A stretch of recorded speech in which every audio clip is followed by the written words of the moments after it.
Hi friends, പുതിയ വീട്ടിലേക്ക് എല്ലാവർക്കും സ്വാഗതം. Bigg Boss Malayalam season 8. അപ്പോൾ അഗ്നിപരീക്ഷയാണല്ലേ, ആ അഗ്നിപരീക്ഷയിൽ ഒരു എലിമിനേഷൻ നടക്കാൻ പോകട്ടോ. ആ എലിമിനേഷനിൽ 4 പേര് ഔട്ടാവുന്നുണ്ട്. അതെങ്ങനെയെന്ന് വെച്ചാൽ നമ്മൾ സീസൺ 8 40 പേരാണ് അഗ്നിപരീക്ഷയിൽ വന്നിരിക്കുന്നത്. ആ 40 പേരെയും അവർ സ്റ്റേജിലേക്ക് വിളിച്ച ശേഷം അവരെ 4 ടീമായി തിരിക്കുകയാണ് കേട്ടോ. അതായത് 10 പേര് വെച്ചിട്ട് അങ്ങനെ 4 ടീമായി തിരിക്കുകയാണ്. ആ ടീമായി തിരിച്ച ശേഷം അവർക്കൊരു ഗെയിം കൊടുക്കുന്നുണ്ട്. അപ്പോൾ ആ ഗെയിം കൊടുത്തതിൽ ഒരു ടീം മാത്രം നന്നായി കളിക്കാൻ പറ്റിയില്ല. ആ ടീമിലെ അംഗങ്ങളാണ് കേട്ടോ അപ്പോൾ എലിമിനേറ്റ് ആയി പോണത്.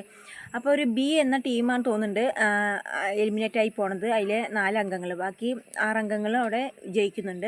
അപ്പോൾ അവർക്ക് നന്നായി കളിക്കാൻ പറ്റിയില്ല. അപ്പോൾ ആദ്യമായി ഔട്ടായിരിക്കുന്നത് നമ്മുടെ തൃശ്ശൂർക്കാരനായ മേക്കപ്പ് ആർട്ടിസ്റ്റായ ബിജു ആണ് ഔട്ടായി പോണത്. പിന്നെ അടുത്തത് നിതിൻ, പിന്നെ അടുത്തത് ആരാധ്യ. വെറും 18 വയസ്സ് മാത്രമുള്ള ഒരു കുട്ടിയാണ് ആരാധ്യ. പിന്നെ അടുത്ത് റാഷ. അപ്പോൾ റാഷ അവിടെ എടുത്ത് പറയുന്നുണ്ട് കേട്ടോ, എൻ്റെ സ്വയം തെറ്റും കൊണ്ടല്ല അവർ എലിമിനേറ്റ് ആയി പോകണമെന്നുള്ളത് അവിടെ എടുത്ത് പറയുന്നുണ്ട്. അപ്പോൾ ഇവർ 4 പേരാണ് കേട്ടോ ഔട്ടായിരിക്കുന്നത്.